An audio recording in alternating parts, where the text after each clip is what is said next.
Hello friends, in the last video we discussed about Thevenin's theorem and one problem on Thevenin's theorem. In this video we will go to discuss about what is Norton's theorem and statement of Norton's theorem and how we can solve a problem on Norton's theorem. Okay, first let's see what is the statements for Norton's theorem. It states that any linear bilateral network consisting of so many elements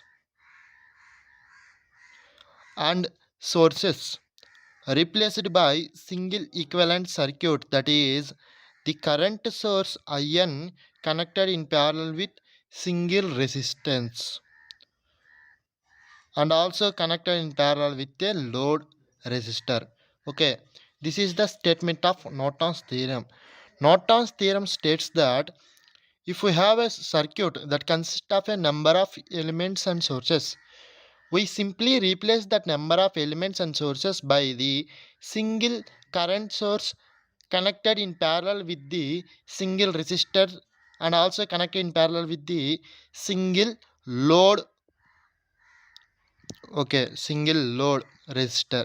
This is the equivalent circuit of the Nortons. This is the Norton's equivalent circuit. Here single current source is connected in parallel with the single resistors and also connected in parallel with the load resistor. This is the equivalent circuit of the Norton's theorem. Okay, I think you have clear. We will see how to solve a problem in Norton's theorem. Okay, steps for solving the Norton's theorem. We have three steps for solving the Norton's theorem. Here the first step is short the load resistor. First we have to short the load resistor, and the next step is calculate the short circuit current. This is called Norton's current. We know in Norton's equivalent circuit we have only Norton's current source and Norton's resistance and load resistor. Okay, that's why we need to calculate Norton's current. While calculating Norton's current, we need to short circuit the load resistor, and that short circuit current is nothing but the Norton's current. Okay, and the third point, open circuit, open current sources, short voltage sources, and open load resistance. Now calculate the open circuited resistance. This is called Norton resistance.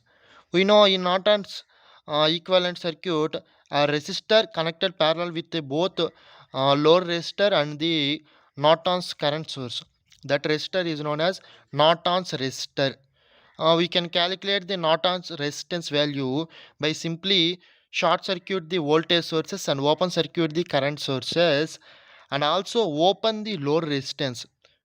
Okay, open the load resistance, then calculate the open circuit resistance. That resistance is also known as Norton's resistance. These are the steps for solving the Norton's theorem. Okay, next we will see one problem on Norton's theorem. Then we can clear about Norton's theorem. Here, see one problem on Norton's theorem. Let's see the question of construct the Norton's equivalent circuit for the given circuit. Here we have one circuit.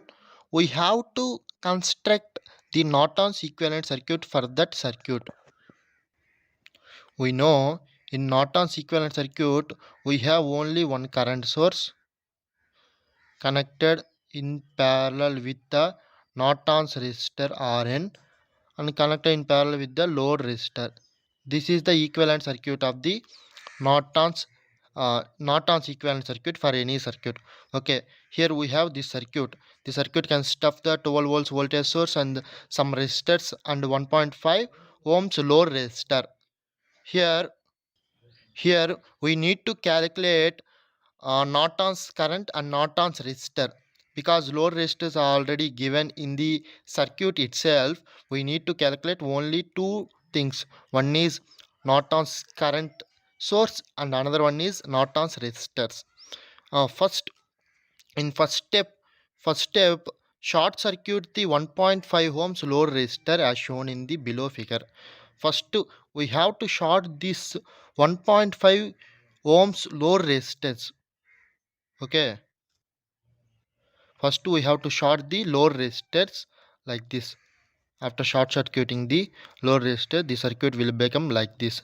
Let assume the current passing through this first loop is I1 and current passing through the second loop is I2. Okay. Next, in the next step, we need to find the Norton's current. Norton's current is nothing but current flowing through the short circuit. The current flowing through the short circuit is nothing but I2. We can find the I2 value by applying the mesh analysis in the circuit. Okay. In the next step, C, calculate the short circuit current, that is called Norton's current. Apply KVL in the above circuit. For calculating the short circuit current is nothing but the current flowing through this short circuit path, that is nothing but I2. I2 is also known as Norton's current. Okay. For calculating the Norton's current, we simply apply the mesh analysis for this group, for this circuit. First, apply KVL for loop 1. Loop 1 means this. We know KVL means voltage rises equal to voltage drops. Voltage rises equal to 12 volts. Voltage drops is at 2 ohms and 6 ohms. We have voltage drop. 12 equal to 2 I1. The current flowing through the 2 ohms resistor is I1. So voltage across the 2 ohms resistor is 2 I1, and current passing through the 6 ohms resistor is both I1 and I2. Both I1 and I2 are opposite in direction. That's why current passing through the 6 ohms resistor is I1 minus I2. And the voltage across 6 ohms resistor is 6 into I1 minus I2. 6 into I1 minus I2. 2I1 plus 6I1 minus 6I2.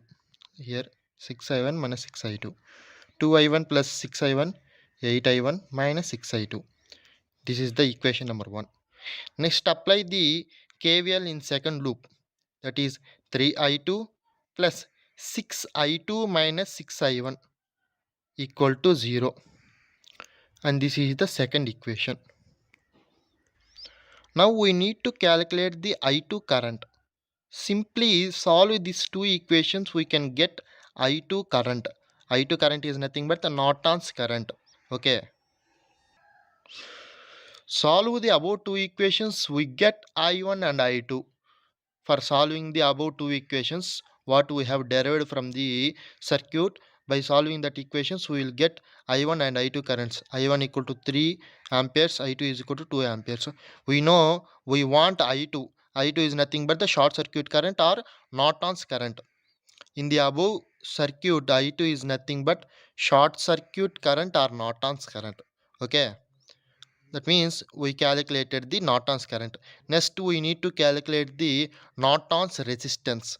In step 3, we will go to calculate the Norton's resistance.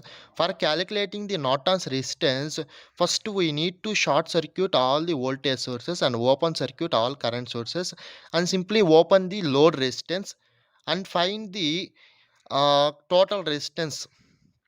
That resistance is nothing but the Norton's resistance. See here, open circuit, open current sources, short voltage source, and open load resistance. Calculate open circuit resistance. Here in the previous diagram, we have one voltage source here. We know voltage source is short the voltage source. That means short circuit the voltage source. And here load is there, load resistance. Open the circuit resistance. Open the load resistance. Here simply, sorry for the disturbance. Here simply open the load resistance. Okay. Now calculate the complete resistance in the circuit. That is nothing but the Norton's resistance. Norton's resistor Rn equal to, here 6 ohms resistor and 2 ohms resistor are connected in parallel, and 3 ohms resistor is connected in series with these two. That is 6 parallel 2 plus 3. 6 is parallel to 2 and plus 3. We know whenever two resistors are connected in parallel, we can represent these two into one resistor by using the formula R1 into R2 by R1 plus R2. Here R1 is 6 ohms, R2 is 2 ohms. That is R1 into R2 means 6 into 2 by 6 plus 2 plus 3 equal to 12 by 8 plus 3 equal to 4.5. Okay. We calculated Rn also. Rn means Norton's resistance equal to 4.5. Now we simply draw the Norton's equivalent circuit for the given circuit. We know Norton's equivalent circuit is current source parallel with the both Norton's resistance and load resistance. Here Norton's current is nothing but the I2, that is 2 amperes current. 2 amperes current.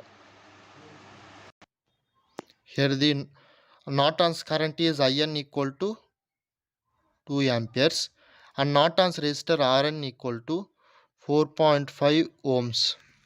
Here Norton's resistor is there and here Norton's current source is there. We simply connected that two Norton's current source and Norton's resistor in parallel, 2 amperes and 4.5. In addition with Norton's current source and Norton's resistance, we also connected the load resistance, that is 1.5 kilo ohms load resistor. This is the Norton's equivalent circuit for the given circuit. Okay, this is about Norton's theorem. In the next class we will go to discuss about Milliman's theorem. Okay, thank you for watching this video.